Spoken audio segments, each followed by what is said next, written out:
Good afternoon. My name is Arnold Lee. I'm the president of the Asian Pacific American Bar Association of Los Angeles County, or APABA. APABA is honored and privileged to recognize the tremendous, historic, and well-deserved appointment of APABA's past president, Bryant Yang. Judge Yang served as APABA's president in 2016 and has committed to serving the community in well over a decade. It is his tireless commitment to the community that truly defines his character. APABA is proud of Judge Yang, and we know that he will make an invaluable addition to the courts. And now, I'd like to introduce my co-host for today, Ed Liu. Thank you, Arnold. Hi, I'm Ed Liu, Executive Vice President of OSA National and past President of APABA and OSA Greater Los Angeles Chapter. On behalf of OSA, I'd like to welcome you all to today's investiture. Before Judge Yang served as APABA's president, Judge Yang served as OSA Greater LA's president in 2010 and 2011. We are very honored to join in today's celebration of his appointment as a judge in the Los Angeles County Superior Court. As many of you may have already heard, Judge Yang is the first Burmese American ever to serve as a judge in the United States. As such, today is a truly historic day. He is our dear friend, and we are all so proud of him. Please note that because of public health protocols, only the officiant, Judge Yang, and Judge Yang's family members are present in the presiding judge's ceremonial courtroom. Judge Yang would like to thank everyone who is participating virtually today, especially California Supreme Court Justice Goodwin Liu, former California Supreme Court Justice Carlos Marino, former California Treasurer John Chang, Speaker of the Assembly Anthony Rendon, Assemblymember Phil Ting, Ninth Circuit Judge Jacqueline Nguyen, California Court of Appeals Presiding Justice Nora Manella, California Court of Appeals Justice Dorothy Kim, Helen Bendix, Carl Moore, U.S. District Court Judge Andre Barat, Virginia Phillips, Fernando Olguin, Michael Fitzgerald, and all the elected officials and judicial officers. To begin our program, I would like to introduce Danielle Levine, who will sing our national anthem. Ms. Levine is a singer, attorney, and CEO and co-founder of Spiritu, a platform for women to shop, connect, and be inspired. She and Judge Yang were colleagues when they worked for United States District Judge James Otero. Would you please rise if you are able for our national anthem?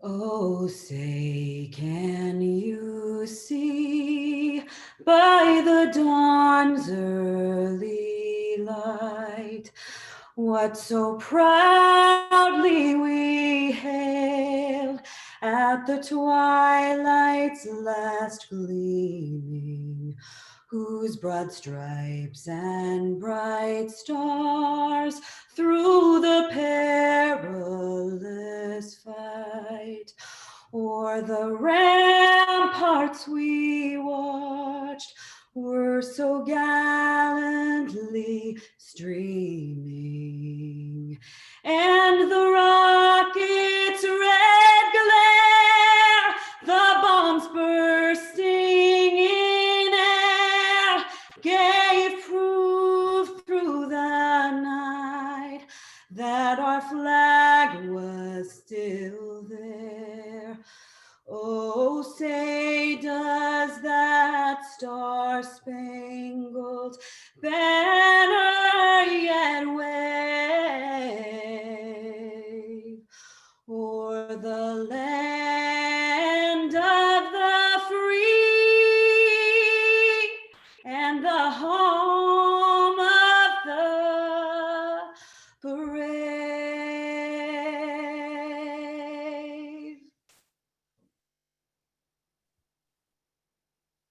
Thank you, Ms. Levine. Next, we have a video from presiding judge Kevin Brazil, who is Judge Yang's new boss and the first African-American presiding judge of the Los Angeles County Superior Court, the largest trial court system in the nation.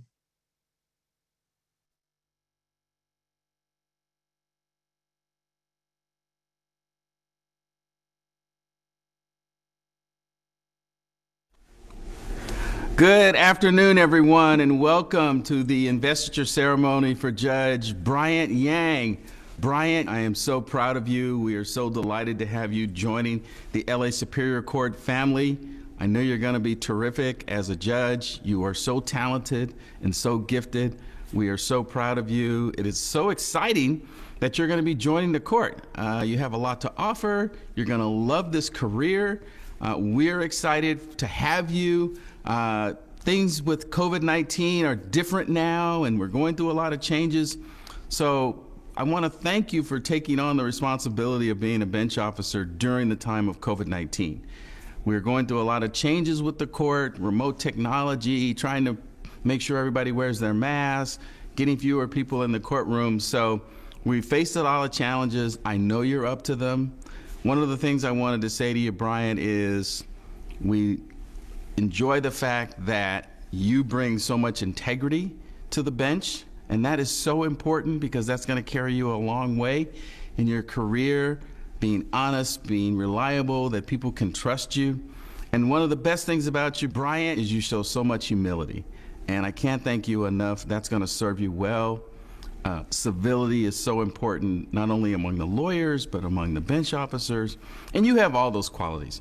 And one of the things I know that you bring to the bench and we're excited about is courage. You don't mind making the tough decision. You'll make the right decision.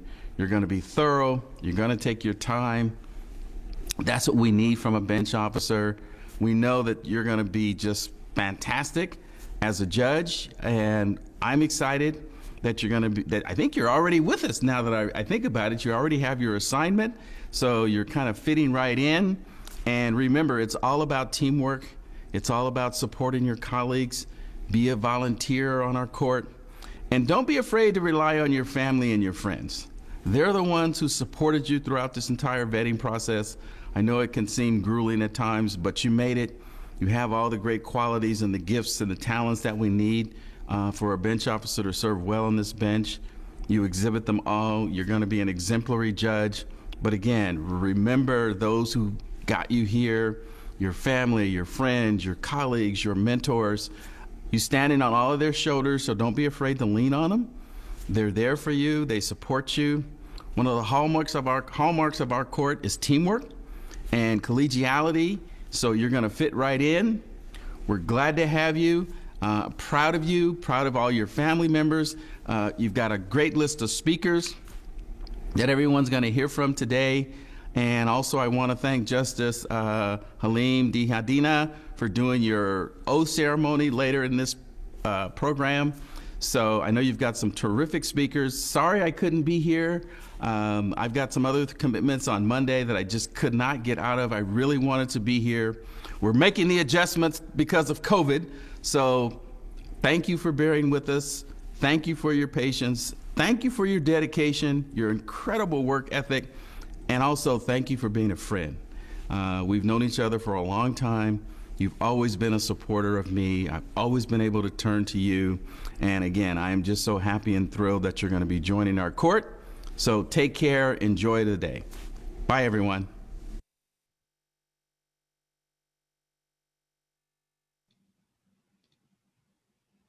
Thank you to Presiding Judge Brazil for sharing those remarks. Our next speaker is Judge Barry Silverman. Judge Silverman is a United States Circuit Judge of the United States Court of Appeals for the Ninth Circuit. Judge Yang served as a law clerk for Judge Silverman from 2011 to 2012. Please join me in welcoming Judge Silverman. Thank you, Mr. Liu. Judge Yang, distinguished fellow judges, I understand that participating here today, either in person or by video connection, are judges and justices from the Los Angeles County Superior Court, the California Court of Appeal, the California Supreme Court, United States District Court, and United States Court of Appeals. So, may it please the court, the court, the court, the court, and the court. And ladies and gentlemen, you may be surprised to know that there aren't that many fringe benefits to being a federal appellate judge. Yes, there is covered parking, but that's really about it, with one exception, and that's the opportunity to interview, hire, work with, and then maintain for the rest of our lives very close relationships with the brilliant young lawyers who become our law clerks. watching them come to full bloom as lawyers and respected members of their communities is just about the best fringe benefit that you can imagine. And the icing on the cake is seeing one of them become a judge, him or herself. It just doesn't get any better than that. I was fortunate enough to have Bryant clerk for me in Phoenix during the 2011-2012 court year, and boy, what a great year it was. Besides Bryant, my team of law clerks consisted of my awesome longtime career clerk, Denise McKinney, Abe Tabai, a brilliant lawyer now with the Skadden firm in Los Angeles, and Garrett Coyle, a certified superstar with the Department of Justice in Washington. It was just a terrific year. It never ceased to amaze me that Bryant immigrated to this country from Burma, now called Myanmar, when he was 5 years old, speaking not a word of English, but then went on to excel in high school at Alhambra, California, excel at UC Berkeley, and then become a top law student at Bolt Hall. After graduating, Bryant worked for 3 years at Morrison and Foerster, and then clerked for Judge Jim Otero, a highly respected US District Judge in Los Angeles. I'm sure you'll hear more about Judge Otero's time with Bryant in just a few minutes. But let me give you an idea of the kind of law clerk he was for me and the kind of judge you can expect him to be. In the spring of 2012, I was on a 3-judge panel that was assigned a controversial high publicity civil rights appeal. Without getting into too much detail, suffice it to say that the plaintiffs were very sympathetic people and had a great deal of equity going for them. What they had going against them was a recent precedent on the exact same issue that clearly precluded their claim. Bryant greatly empathized with these people, and after profoundly agonizing over the case, and I don't exaggerate when I say that, he wrote me a bench memo analyzing the situation, and it broke his heart. He reluctantly concluded that although he disagreed with the prior case, there was really no principled way to distinguish it, and we were duty-bound to follow it. That should give you a glimpse into the kind of judge he will be. In Judge Yang, you will have a judge who will play it straight and follow the law whether he likes it or not. After clerking with me on the Ninth Circuit, Bryant joined the Arell and Manella law firm in LA, where he did mostly business litigation and white-collar defense, including some matters that made national news.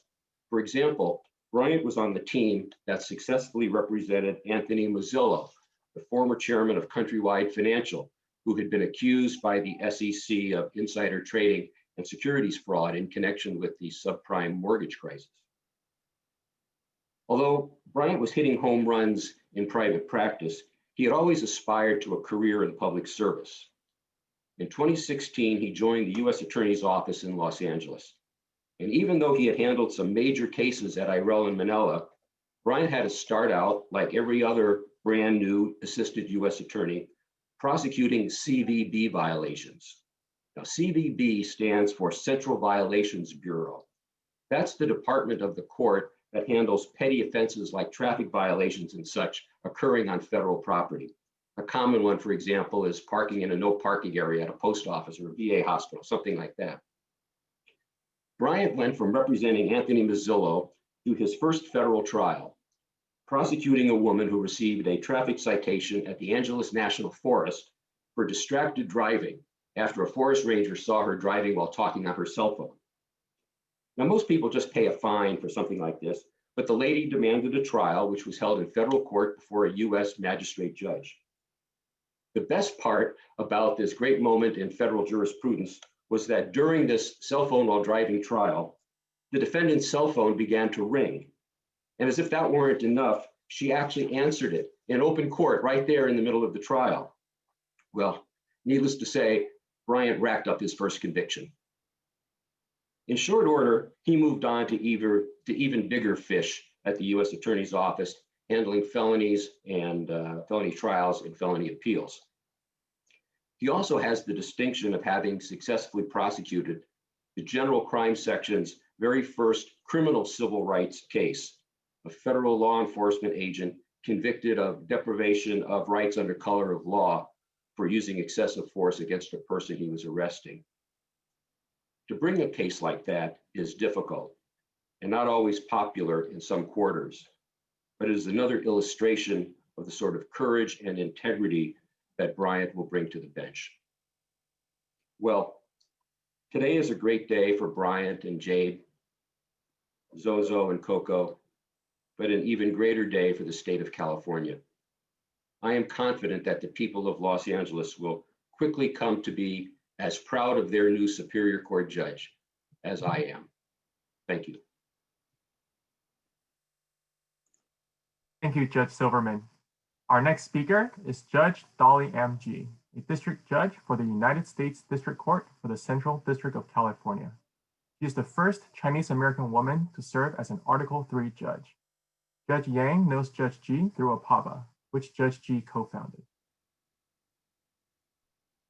Thank you, Arnold, and good afternoon, honored guests, family, friends. I am so happy to be participating in Bryant's enrobing ceremony today, and I'm sure you are too. We all need a joyful event in this challenging year. Bryant knows everybody, so even without the pandemic, the only space apparently big enough to accommodate all of Bryant's guests is right here on the internet. I first met Bryant about 11 years ago when he called me up out of the blue to invite me to meet him for a chat. So we met at a coffee shop across the street from my office, and we talked about our legal careers, our future plans, our families, the state of the world, life in general. And we've been friends ever since. We still have chats now and then about those same topics. And since then, I've also had the pleasure of getting to know his lovely wife, Jade, and his adorable and precocious children, Zora and Coco, or Corey. One of the topics that we discussed in recent months was Bryant's application to become a state court judge. I remember he asked me whether I thought he was too young to apply for a judgeship. And I told him that it didn't matter what age he is. What matters is whether he is doing it for the right reasons. Because a strange thing happens when you become a judge. All of a sudden, people become deferential and solicitous. They start calling you your honor and asking you for permission to do things. They laugh at your jokes even when you know that you weren't that funny. They won't tell you to your face that they don't like you or they don't like your ruling. They'll just post something anonymously about you on the Robing Room website. That sort of thing can sometimes swell people's heads. But I don't have to worry about Bryant getting a swelled head. For one thing, Jade and Zora and Corey won't allow that to happen. And also, the strong theme that runs throughout both Bryant's work history and his volunteer activities has been public service. So I was not surprised when Bryant applied to become a judge. And I am confident that he is doing it for the right reasons, and that he understands that as a judge, he is nothing more and nothing less than a public servant. When judges don that black robe, it is a symbol that all judges share the same duty to uphold the Constitution and the rule of law.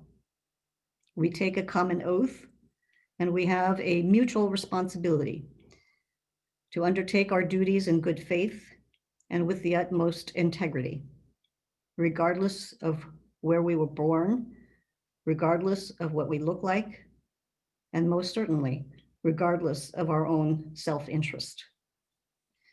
Recent events have shown us just how fragile a system built on expectations, traditions, and norms can be. Our most cherished institutions and rights are just illusions if those who are sworn to uphold them actively subvert them, cower in the face of adversity, or bow to public pressure. It is therefore with great pleasure and optimism that I welcome Bryant, Judge Yang, to the bench, because I have no doubt that he will embrace his new role with courage, integrity, and wisdom. The people of Los Angeles County have gained a great judge, and for that, I am overjoyed. Congratulations, Bryant. Thank you. Thank you, Judge G. Now, I would like to introduce Harry Middleman, who is of counsel at the law firm Houston Hennigan LLP, specializing in professional liability defense for major law firms, intellectual property claims, and commercial litigation. Judge Yang worked with Mr. Middleman at the law firm of Irell and Manella LLP. Welcome, Mr. Middleman. Thank you. It is a pleasure to speak on behalf of Bryant Yang at his investiture as a judge of the Superior Court of Los Angeles. I met Bryant in 2012 when he joined Irell and Manella as an associate, and it was my great fortune to work closely with him during his distinguished tenure at the firm. I met him on his first day at the office. Socially, he appeared kindly, bright, and imperturbable. He quickly made friends and became a popular and sought-after companion. I, in particular, delighted in his company and happily worked with him whenever I could. Together, we worked closely for many years. Professionally, Bryant's devotion to the practice of law is profound and passionate. His capacity for concentration on work is quite extraordinary. As an associate attorney, he dedicated long hours, generating prodigious work product, always quickly, always conscientiously, and always of the highest quality. He is a fine thinker and a superb writer. In all of his work at the firm, he showed a kind of creativity, elegance, and depth that was surprising to see in a junior attorney. Bryant has a great sense of proportion, the capacity to take account of all of the important factors in a problem and to attach to each its due weight. His enormous legal talents enabled him to tackle the most complex and significant legal work for the firm's clients. I and all of my colleagues called him a rock star.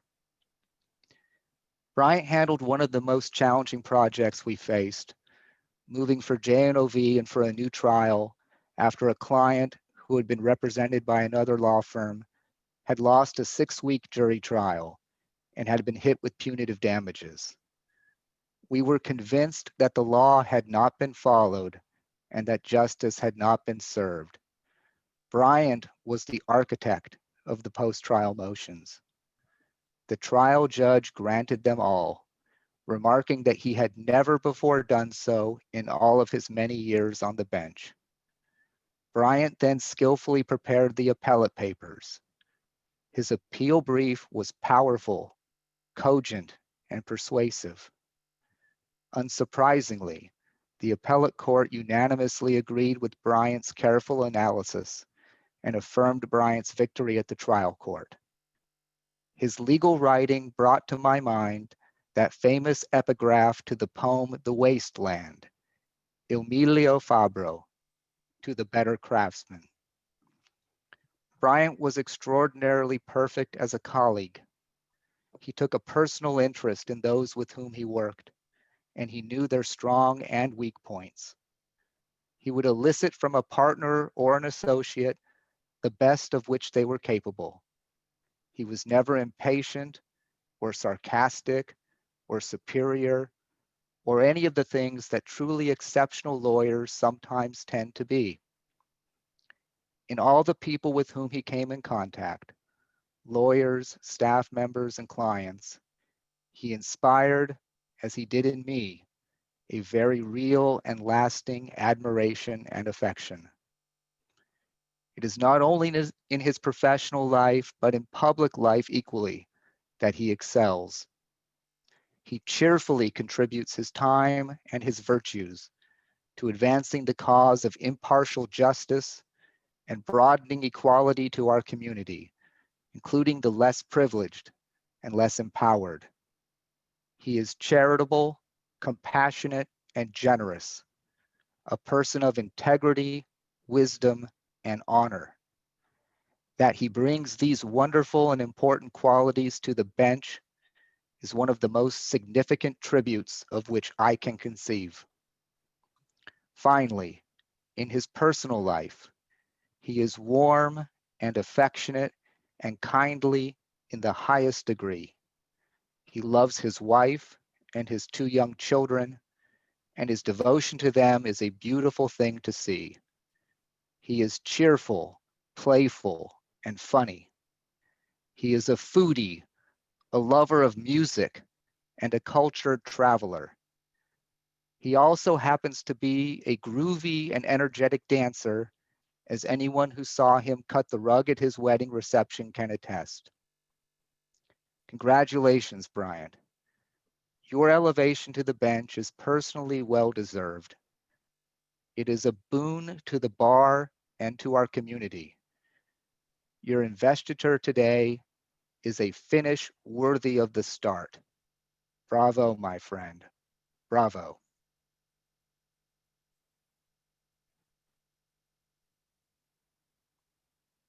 Thank you, Mr. Middleman. I have the honor of introducing Judge S. James Otero, who joined JAMS as a mediator and arbitrator after serving as a federal and state court judge for 30 years. Judge Yang was a law clerk for Judge Otero from 2010 to 2011. Judge Otero? Judge Yang, Jade, distinguished judges and justices, it's really an honor to be here today. As mentioned, I left the court in April and started in May with the JAMS organization. And Bryant was my law clerk in 2010, 2011, along with another young gentleman, Preston Lim. And it was such a pleasure to have him in chambers. As mentioned, you know, one of the great benefits of being a federal district court judge is having a steady stream of bright, energetic law clerks who appear each and every year ready to help and assist the work of the court. And I have to tell you that over the years, I've had over 28 law clerks, and I have to say that Bryant was one of the best, one of the very best ever working in my chambers. He has a keen intellect. He is an extremely hard worker, as mentioned already. You may work as hard as Bryant, but you're not going to work harder than Bryant, and that I would virtually guarantee.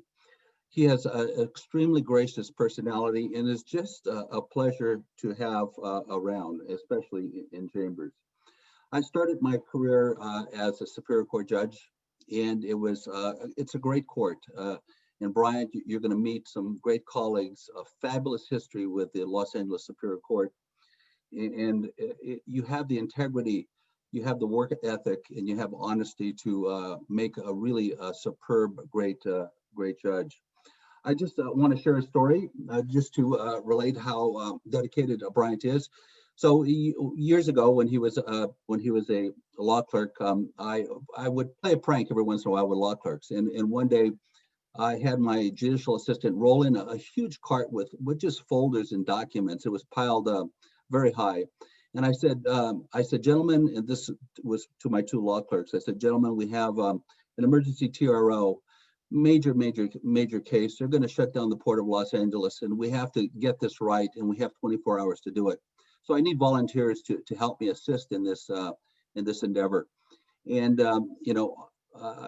not to my surprise, but both Bryant and Preston jumped in to volunteer, knowing that they would have to work all night and through the night and have to get it right. And at the end, I let them know that it was a joke, but it really said a lot about Bryant.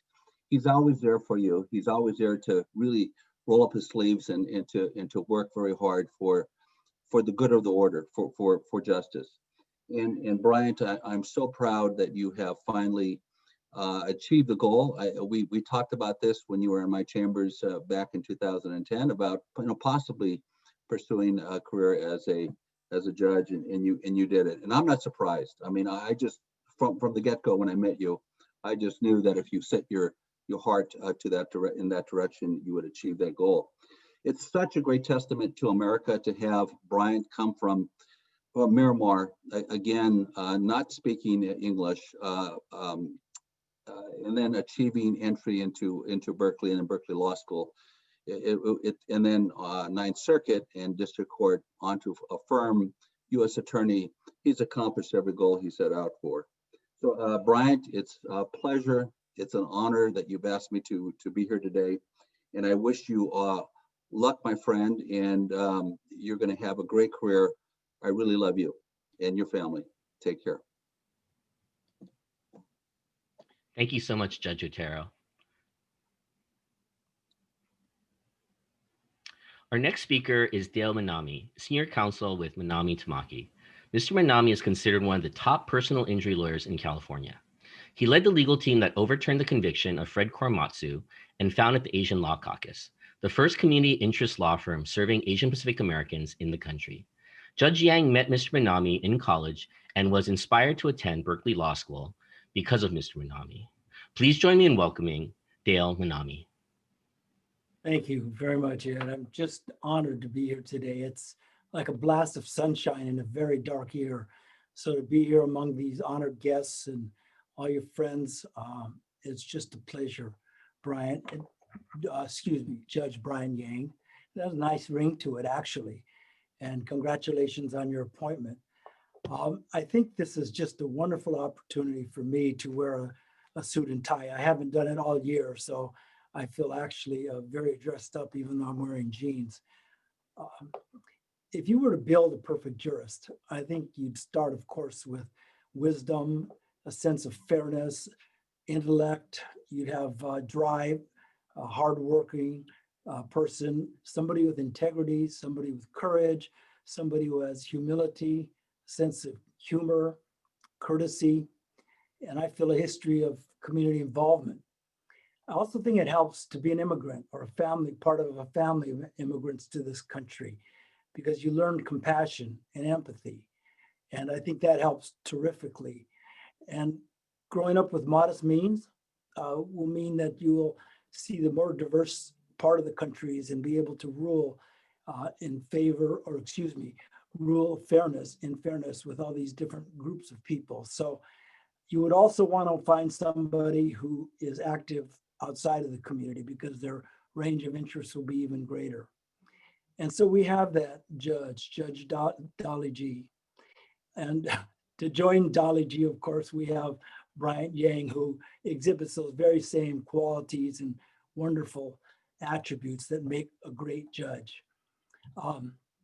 I first met Bryant when he was at Berkeley, and I was amazed at his energy level. I mean, he just exuded joy of life, and it was kind of a special feeling to know somebody there like that. And as I learned more about him, I was even more astonished, and with all the things he did at such a young age, and I kind of felt that he was probably lying, that he's probably about 15 or 20 years older than he really is, because when I read his PDQ, it was almost certain to me that he lived several lifetimes.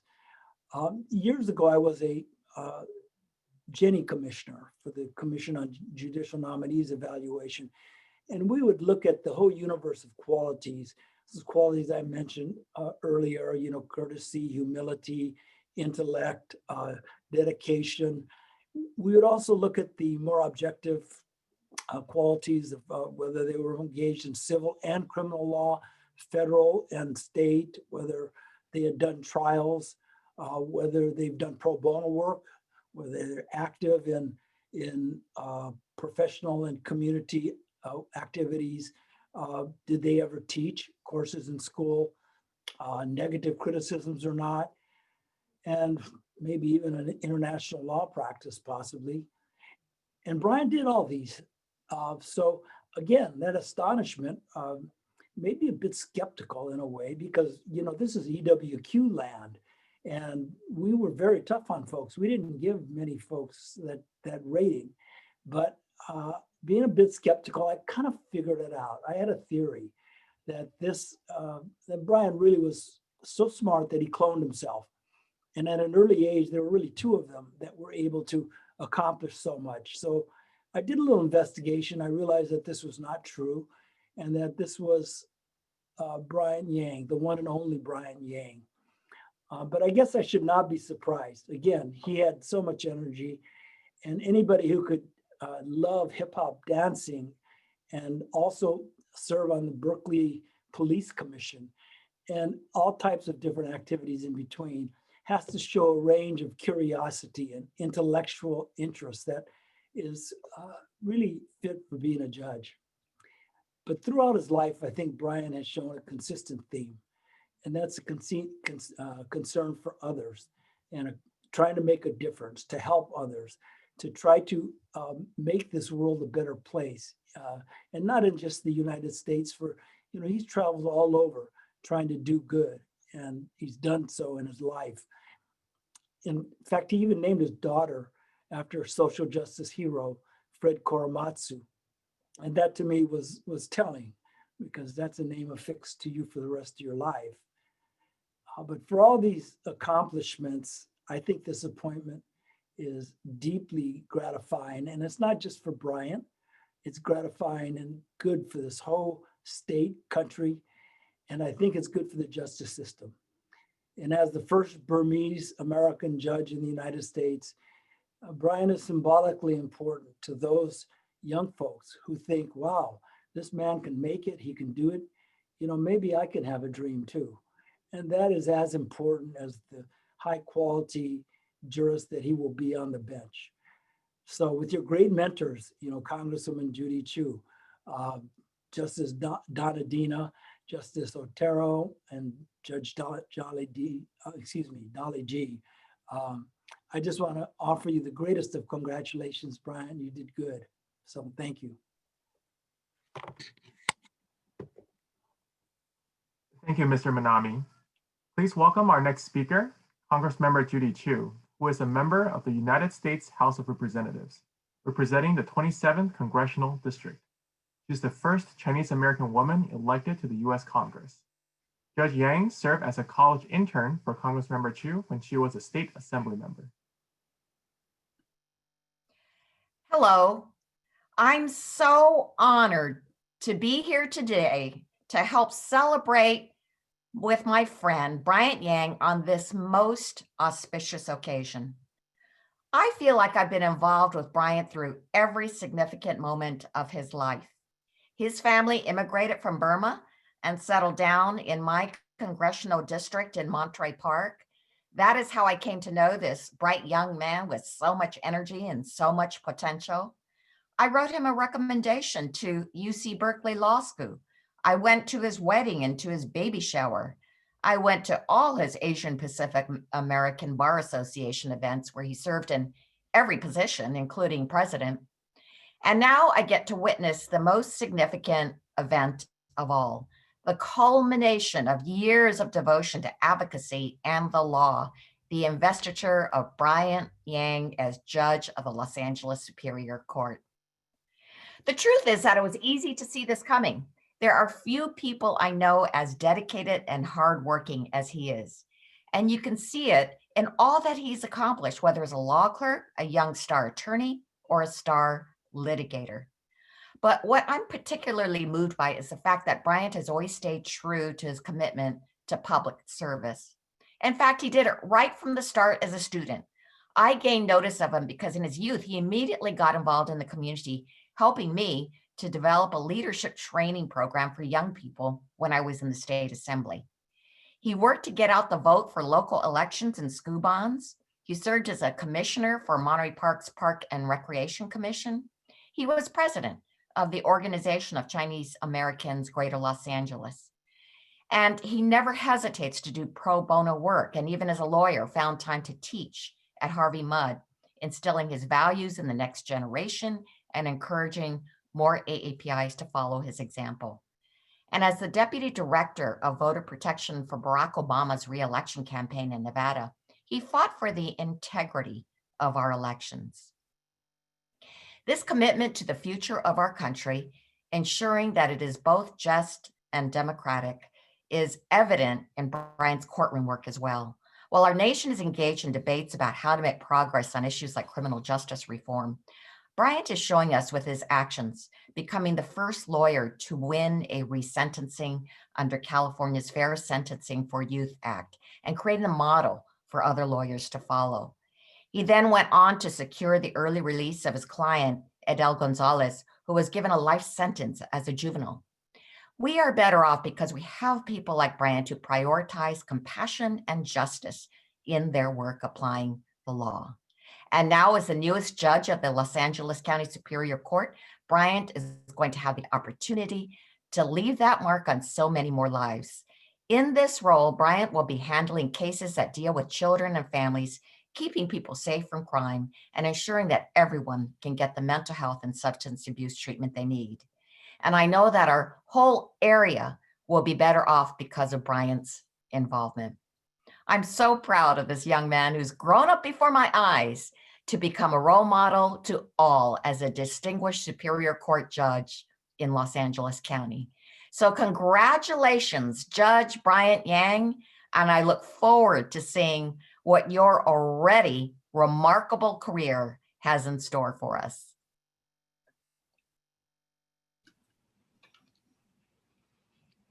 Thank you, Congressmember Chu. Now I'd like to introduce our officiant for today's investiture, Justice Halim Donadina. Justice Donadina is an Associate Justice for the 2nd District of the California Court of Appeal. He is the first South Asian American to serve as an appellate justice in the state of California and the first Muslim appellate level judge in the United States. Judge Yang and Justice Donadina served together on the APABA Board of Governors. Ladies and gentlemen, Justice Halim Donadina.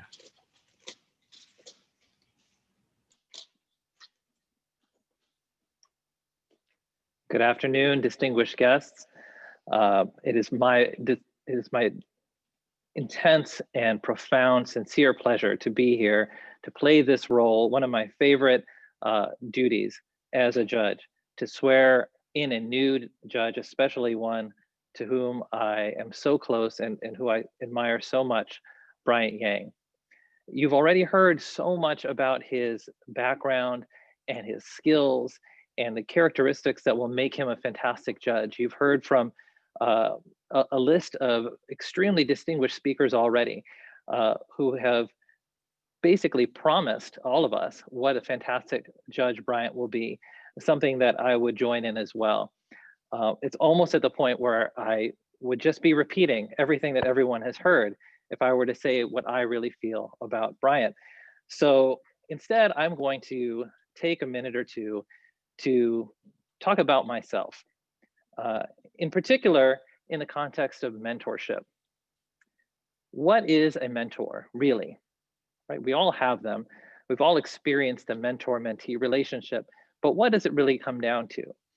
And in my view, a mentor is a person that you can rely on for advice, for counsel, someone who will guide you through their words, through their deeds, and their example.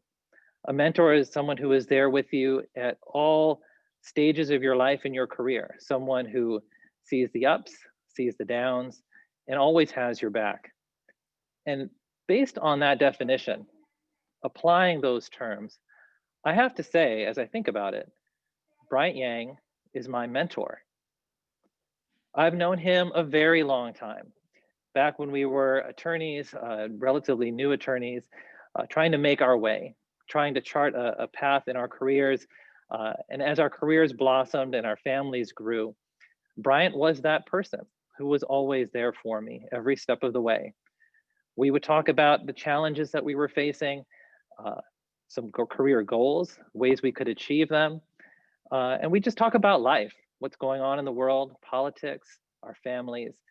And I can't tell you how much I really, truly appreciated the time that I've been able to spend with Bryant over the years, discussing these things. I'm not sure that I would have been able to navigate these sometimes treacherous waters of our careers without his guidance and his counsel, and in particular, his example. I'm so proud here to be able to administer this oath of office because I feel that Bryant is going to have a lasting contribution that will leave its mark even more than what you've heard on the judiciary of our state and of our county.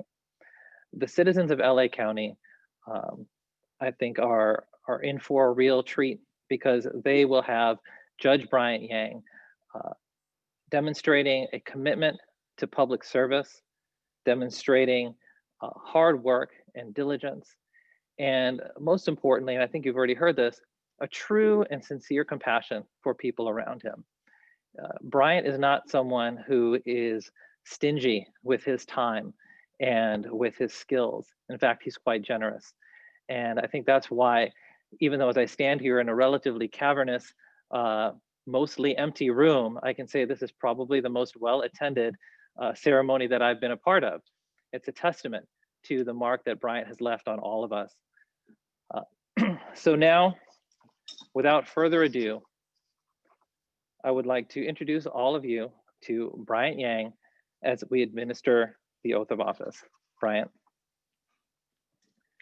Please raise your right hand. Repeat after me.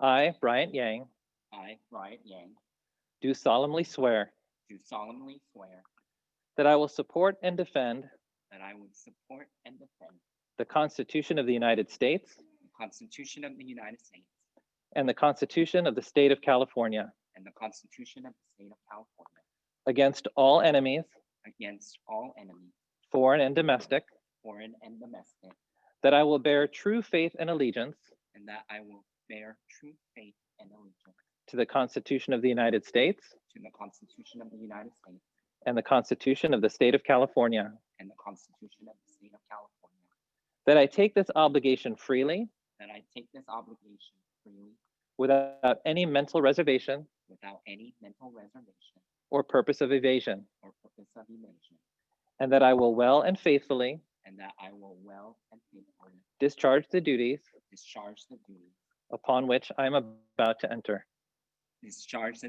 upon which I'm about to enter. Congratulations. Ladies and gentlemen, Judge Bryant Yang.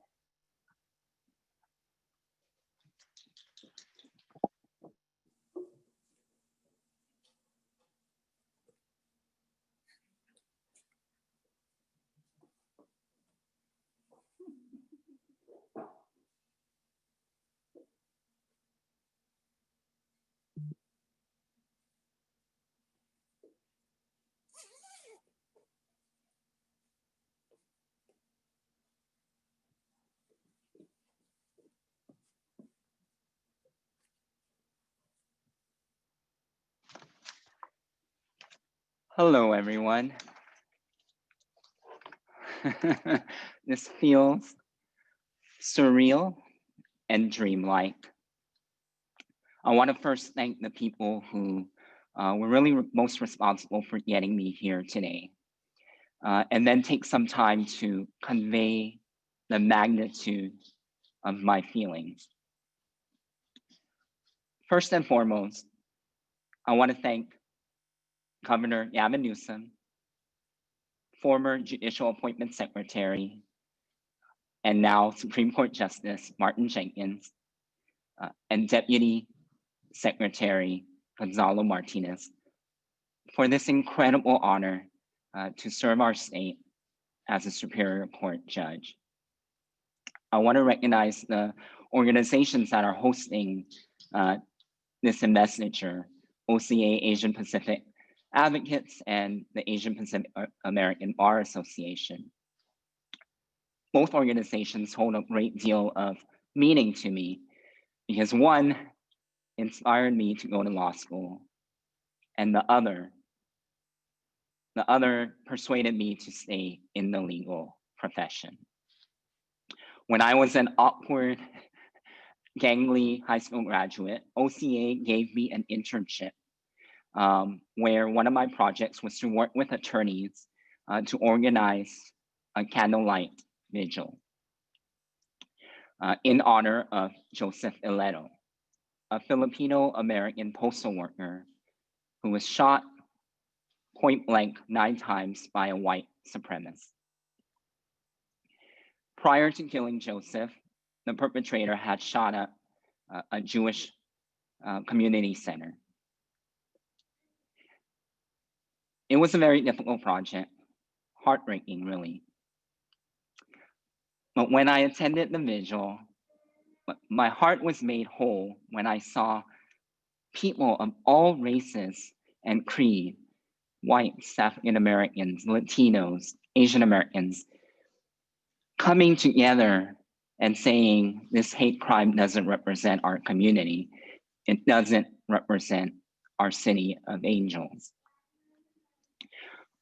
I also got to befriend Joseph's courageous family, including his brother and his sister-in-law, Ishmael and Dina, who are with us today via Zoom. Most of all, I watched lawyers leading the efforts to make something beautiful and meaningful out of something so tragic. And I knew then and there that I wanted to join our noble profession. Fast forward, as a young attorney, I thought about leaving the law on several occasions because I felt I didn't belong. I often found myself as the only person of color on a case or in a courtroom. Apava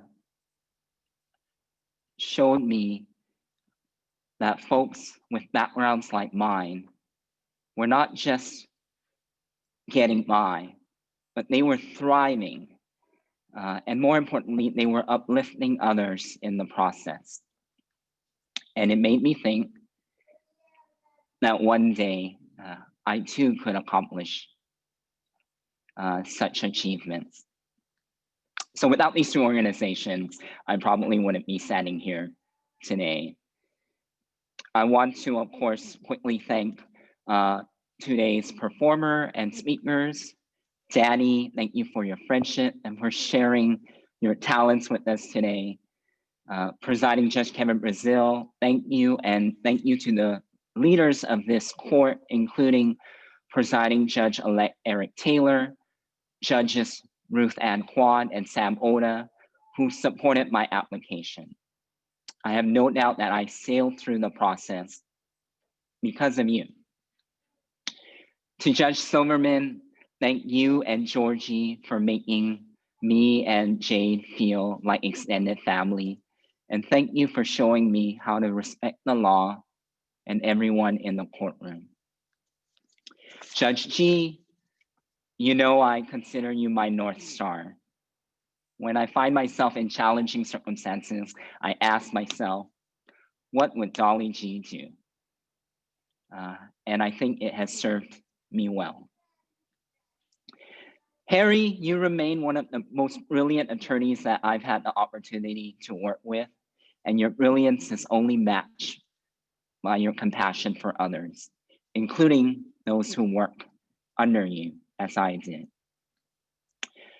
Judge Otero, you were the first person in my life to think that I could become a judge. Growing up, I didn't know any attorneys, let alone judges. So during my clerkship, when you said you saw potential in me, I responded by laughing in your face because it was preposterous and insane. Thank you for planting that crazy idea in my mind because it bore fruit today. Dale Manami, I still remember meeting you and Fred Korematsu as a college student. Your ability to help right the wrongs of history, specifically the internment of Japanese Americans, inspired me to attend Berkeley School of Law. Thank you to Congressmember Judy Chu for her kind words. You and Assemblymember Mike Ng have inspired a generation of immigrant youths in the San Gabriel Valley to push for a government that reflects and serves its diverse people. Last but not least of the speakers, Justice Donadina, it was you who encouraged me to apply. And when I shared with you my fear that some people would think that I was too young for the burdens of the Black robe, you eloquently and encouragingly reply, Bryant, you're not that young anymore. So thank you. I want to recognize my family, some of whom are watching from Burma and Singapore. To my better half, Jade, thank you for upgrading me and for being the Beyonce to my Jay-Z. I have no doubt that being a judge will be an amazing experience. But the best thing to have happened in my life will always be you marrying me. I am grateful to have you, Zora and Corey. I want to thank most of all my mother, who's here with me today, and my late father. When we immigrated from Burma, we had nothing to our names, and it was quite difficult in the beginning. I think there were 10 of us, including extended family members, living in a 3-bedroom condo near East LA. My parents had to work 12, 14-hour days as a cashier and a stock boy for the National Dollar Store. It was sheer grit and determination of my parents that permitted them to house, feed, and clothe me and 5 of my siblings, and to send each one of us to college. So thank you, Mom and Dad, for your hard work, your sacrifice, and your love. I want to also express gratitude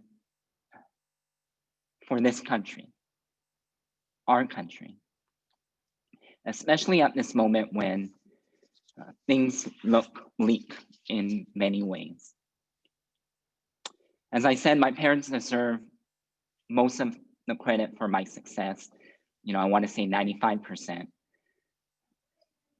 But I honestly believe that the other 5% belongs to our beautiful, messy democracy.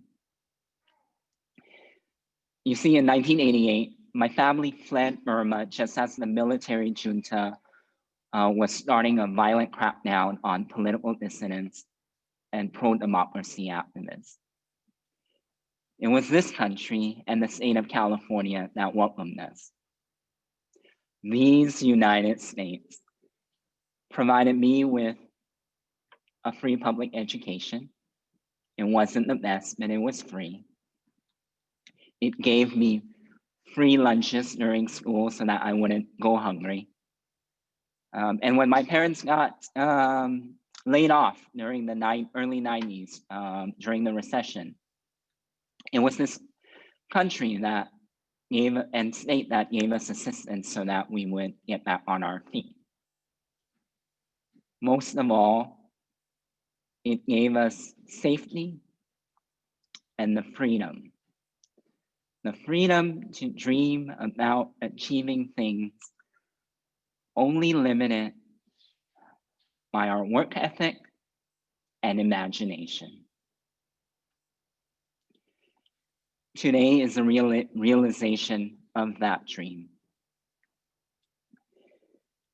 I want to end by thanking all of you who have shown kindness and support of me. I started to write down your names, and it quickly turned into a dissertation. So rather than individually naming you all, I want to share with you a memory I have of my late father in hopes of conveying to you my profound gratitude. As you know, or as some of you know, I was born with a speech impediment. I spent a lot of my time when I was younger in speech therapy and inside hospital examination rooms. Around the 3rd grade, my speech therapist informed my parents that I couldn't progress any further just on therapy, that the next step was surgery. After that prognosis, I remember I asked my father about the surgery at dinner. My dad told me that I wasn't going to get the surgery. And he told me, son, I can understand you. And if I can understand you, other people can understand you.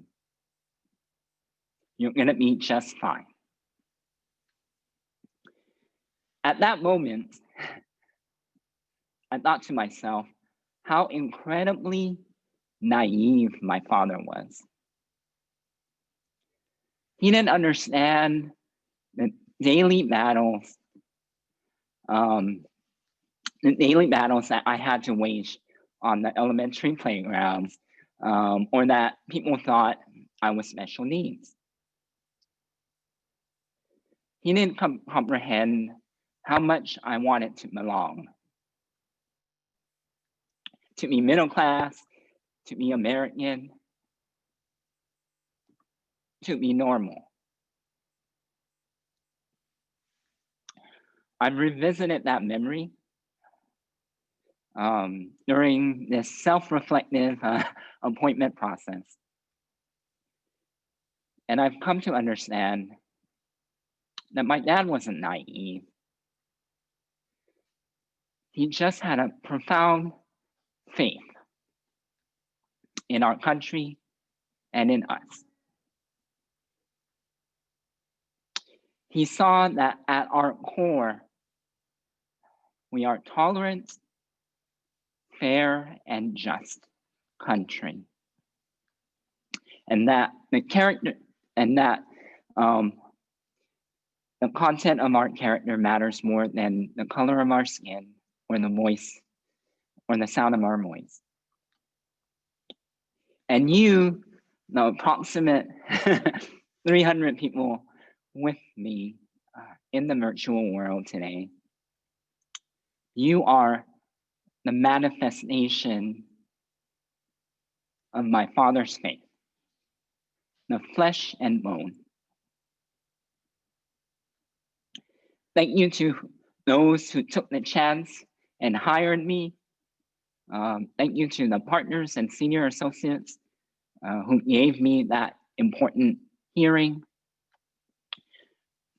The judges and opposing counsel who didn't treat me differently. And the colleagues and friends who made me feel like I belong. You all played an immeasurable role in my journey to the bench. So from the bottom of my heart, thank you so much. Please stay safe. And I hope to celebrate and embrace you in the near future. Take care.